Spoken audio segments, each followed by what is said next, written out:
Well, out of all modern sets and all modern chase cards, this one has probably surprised me the most. This is one that I've gotten wrong. And you know what? It's really interesting because if you've watched this channel for a while, by the way, my name's Michael PokeOz. We talk all things Pokemon card investing on this channel. But if you've watched this channel for a while, one thing I do, I delve into singles data a little bit, but more often than not, I delve into sealed data. And I have some equations in place that just ring true for lots of reasons. However, there's just sometimes outliers. And this is one of those sets. Like my data on this set, based on the modeling I do for singles and sealed product, this set just actually throws it all out the window a little bit, and it's quite surprising. So on this video, we're going to talk about that. What were my initial thoughts? Why were they wrong? And then we're going to look at why. Like, why is this set outperforming or doing things that it shouldn't be doing? Then we're going to look at what it means for the future. What does it mean for the future for that beautiful Charizard chase card, and what does it mean for the future of sealed Phantasmal Flames products? Here's a couple of quick things. Currently, a Phantasmal Flames booster box is more expensive than, of course, Perfect Order.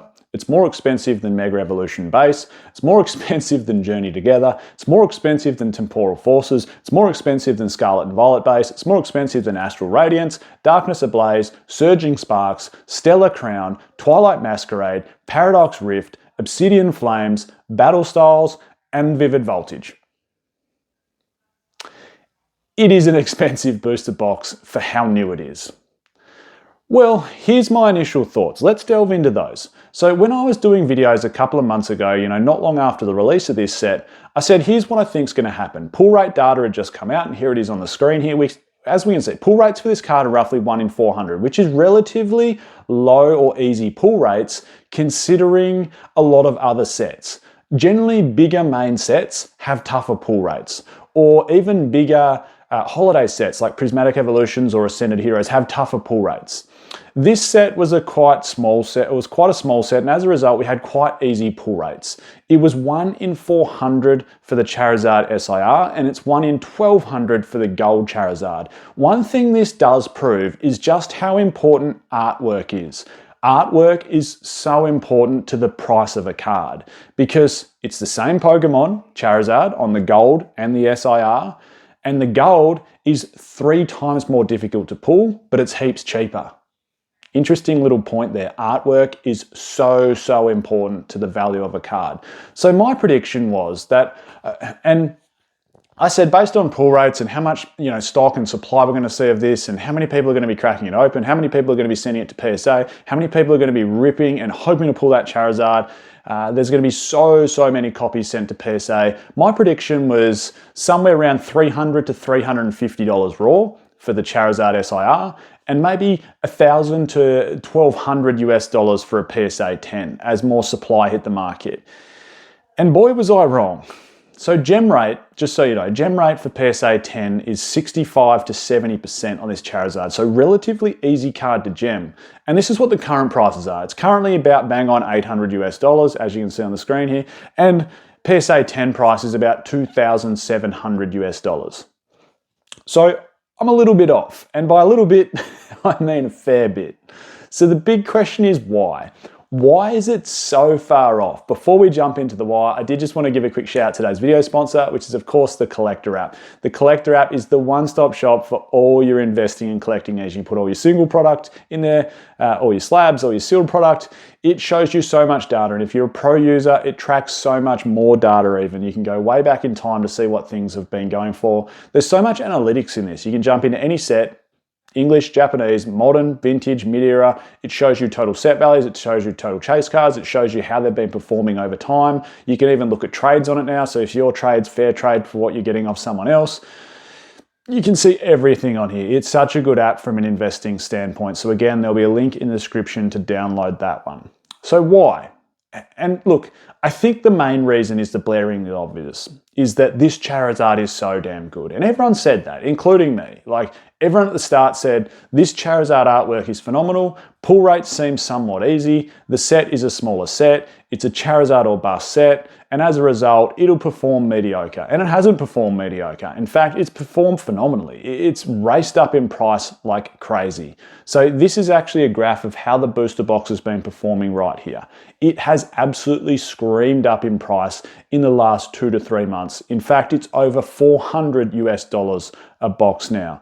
But the main reason, of course, is that Charizard. Everyone has been saying it is the nicest Charizard artwork that we've ever seen. You've got the whole evolution lineup in there. And I guess realistically, you know, the Charizard from 151, which sort of has similar pull rates, I mean, if that's holding the price it's holding, the artwork on that is nothing in comparison to the artwork on this. This is just one of the nicest artworks of Charizard, if not the nicest artworks of Charizard we've ever seen. So that is one of the main reasons why.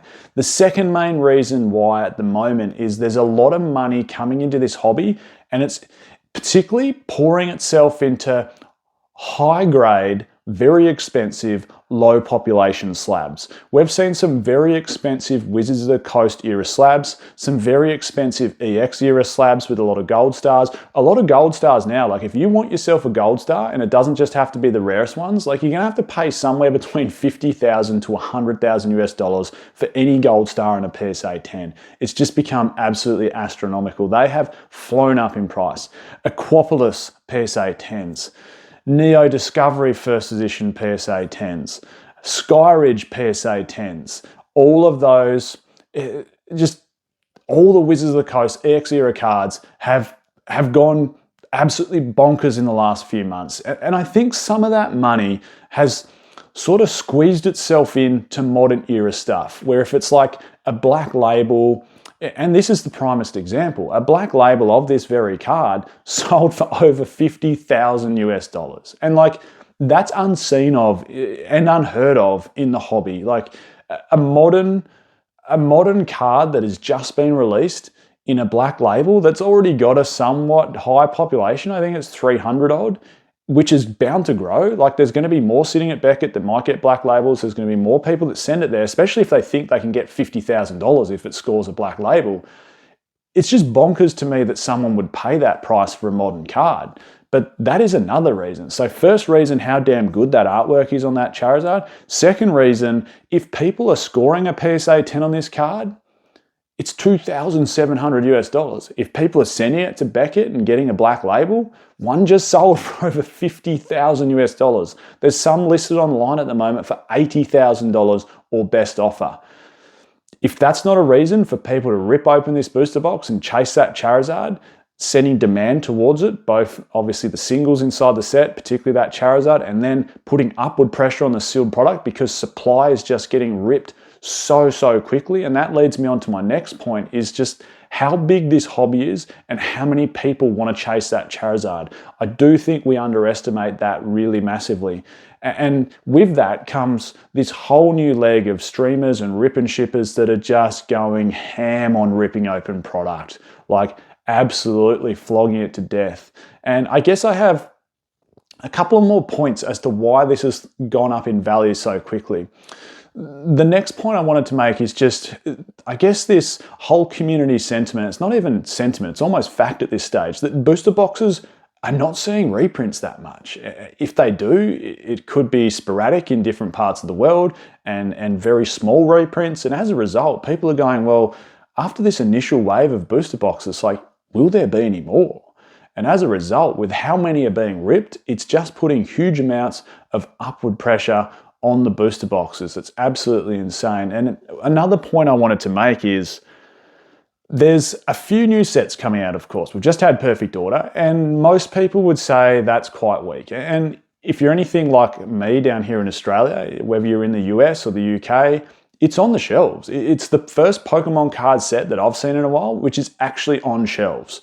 And I wouldn't say shops are struggling to move it, because they will move it, but it's slower. It's slower, isn't it? And why is it slower? Well, it's slower because it's not as good a set. And what makes it not a good set, or not as good a set, is it doesn't have the chase cards that people want to rip open. Like in comparison to Phantasmal Flames and Ascended Heroes, it's really weak in terms of chase cards. So with all that in mind, what happens there is people's attention move back to some of those slightly older sets where they can chase those cards that they want to chase. They go, oh, well, Perfect Order wasn't that great, and it looks like Chaos Rising, yeah, okay, it's got a Greninja, the artwork's somewhat okay, doesn't look like there's much more in that either, so let's try and grab ourselves as much Phantasmal Flame and Ascended Heroes as we possibly can, because they have the good chase cards. They have those cards inside them that we really want to rip open. And for all those reasons combined, I think that's why this set is outpacing and outperforming to a place that we shouldn't really see from that set, based on, you know, I suppose, history with that. And there's only probably one thing it reminds me of, and I've mentioned this before about Phantasmal Flames, is Burning Shadows. Burning Shadows had, and the artwork was nowhere near as good, but Burning Shadows had a very expensive PSA 10 Rainbow Charizard inside it. That Rainbow Charizard was always hovering, and this is back in 2019, 2020, it was always hovering around, maybe $400 to $600 raw. And it was hovering, $2,000 to $3,000 in a PSA 10. And as a result, Burning Shadows booster boxes went up really quickly. And they did. They sat around $400 to $500 for a long time, and not long after release. Why? Because everyone wanted to chase that Rainbow Charizard. And similar to what's happening with Phantasmal Flames, I don't think it's at the same level though. Like, literally Burning Shadows was that Charizard or nothing. At least in Phantasmal Flames, you get the beautiful SIR Charizard, or there is a gold Charizard as well. So you actually have two Charizards inside there. In comparison, Burning Shadows only had the one. But the point still remains very similar in that everyone was chasing that Charizard. It drove the booster box price up to a fair point, and then it stayed there for a while because there wasn't enough legs for that booster box. There wasn't enough legs for that set to continue up in price. And that sort of leads me down the path, well, where to next? So I expected it to go up a little bit, like I'd learnt from something like Burning Shadows, but I didn't expect it to go up this much. And that really begs the question, of course, where to next? Where to next with the Seal product, and where to next with that Charizard? It's really interesting with that Charizard. Let's talk about the single first. There's this question that comes into play a lot lately around huge PSA populations, and it doesn't seem to matter as much as it used to.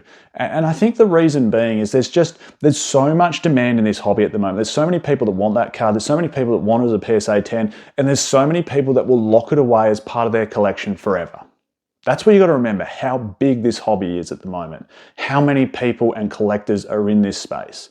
And that begs the question, total supply versus available supply. There might be already, which there's 14,000 PSA 10 copies of this card. So there might be heaps of them in existence. That might climb to 20,000 in the next 2 months, and it might go to 30,000 or 40,000 or even 50,000 by all the printing's done of this set.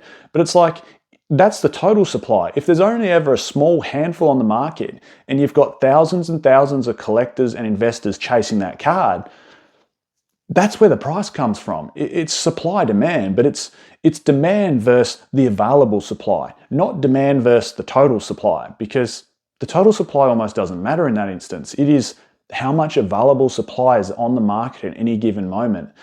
And that's one thing I think we need to remember. So where do I see the Burning Shadows? I've got Burning Shadows. Where do I see the Phantasmal Flames Charizard going? And look, it all depends on print runs, doesn't it? If this absolutely gets printed into the ground, similar to like Prismatic Evolutions that got multiple reprints, which I can't actually see happening with Phantasmal Flames.